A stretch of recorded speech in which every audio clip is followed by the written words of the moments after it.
Épisode 20. Eurysthée, le plus chétif, le moins valeureux des rois de Grèce. Thésée se demandait bien comment Héraclès avait pu réagir face à un tel oracle. Héraclès a sursauté en entendant la Pythie prononcer le nom, raconta Conidas. Pas Eurysthée. Pour le grand héros, c'était trop dur de se soumettre à cet homme si lâche. J'ai regardé Héraclès, tremblant de fureur. J'ai pensé qu'il allait de nouveau tout casser. Mais le regard de la Pythie était inflexible, dur et tranchant comme le silex. Héraclès s'est contenu. Il a même baissé les yeux. Il n'avait pas le choix. Thésée avait du mal à imaginer le fier Héraclès allant prendre ses ordres auprès de son cousin Eurysthée. Et c'était pourtant sa condamnation. Sur le trajet du retour, poursuivit Conidas, Héraclès n'a pas desserré les dents. Il n'a pas voulu non plus repasser par Thèbes. Il s'est rendu directement à Mycène. En approchant de l'imposante porte aux lions qui marque l'entrée de la ville, j'ai senti son hésitation. Son pas avait ralenti, son dos était légèrement voûté, il serrait les poings. Et puis il s'est décidé, il franchit la porte, la tête haute. Tu aurais vu Eurysthée. Il n'en menait pas large. Depuis toujours, Héraclès lui flanquait une peur bleue. Déjà enfant, il se faisait sans cesse battre par son cousin. On lui avait annoncé qu'Héraclès arrivait. Au cas où cette visite tournerait mal, Eurysthée avait fait fabriquer un vase dans lequel il s'était glissé, figure-toi. À ce souvenir, Conidas fut secoué d'un petit rire. Thésée en fut soulagé. Cela faisait du bien de pouvoir rire un peu. Sans bien comprendre tout le comique de la situation, Thésée se mit à rire aussi. Tu imagines la scène? Eurysthée, caché dans son vase, Héraclès qui s'avance et le cherche des yeux. Il ne le voit pas et pour cause, l'autre est enfermé. Héraclès, agacé, se met à crier.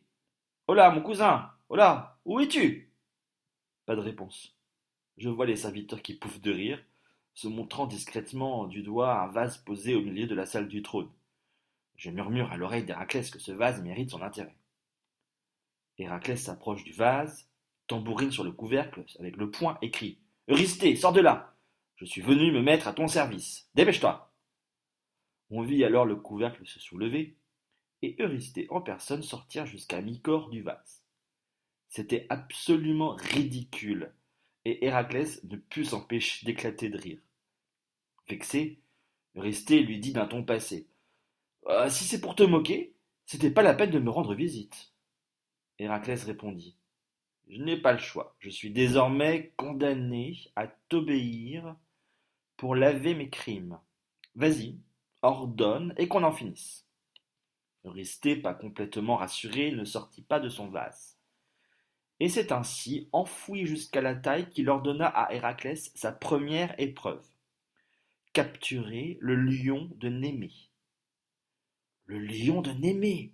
S'exclama Thésée. Celui dont j'ai pris la peau pour un lion vivant lorsque j'étais petit. Oui, répondit Conidas, et tu connais l'histoire de sa capture. Héraclès te l'a raconté lui-même. Mais tu ignores deux choses. Premièrement, pour garder le souvenir du lion de Némée, Zeus l'a placé dans le ciel parmi les étoiles. C'est devenu le signe astrologique du lion.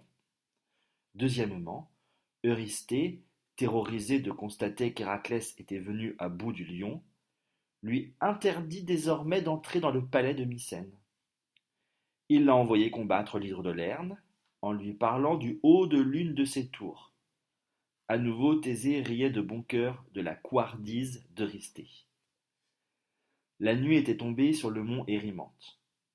Thésée et Conidas parlaient depuis longtemps. J'ai donc assisté à deux des travaux commandés par Eurysthée, demanda Thésée en réprimant un bâillement. Absolument, répondit Conidas. La capture de la biche de Sérynie est la troisième épreuve imposée à Héraclès. Thésée tombait de fatigue. Avant que ses yeux ne se ferment tout à fait, il demanda encore. Et maintenant? Eh bien, Héraclès est parti à la poursuite du sanglier d'Érymanthe. Il s'agit de sa quatrième épreuve, précisa Conidas. Voilà pourquoi nous l'avons rejoint sur la route de l'Érymanthe. et que ses pas l'ont conduit chez son ami Pholos. À ces mots, Thésée se souvint des récents événements auxquels il avait assisté. Le meurtre de ses enfants n'avait donc pas suffi à Héraclès pour apprendre à se maîtriser. Maintenant qu'il connaissait toute la tragique histoire des travaux d'Héraclès, Thésée, en s'endormant, se demandait ce que les prochaines épreuves allaient lui révéler.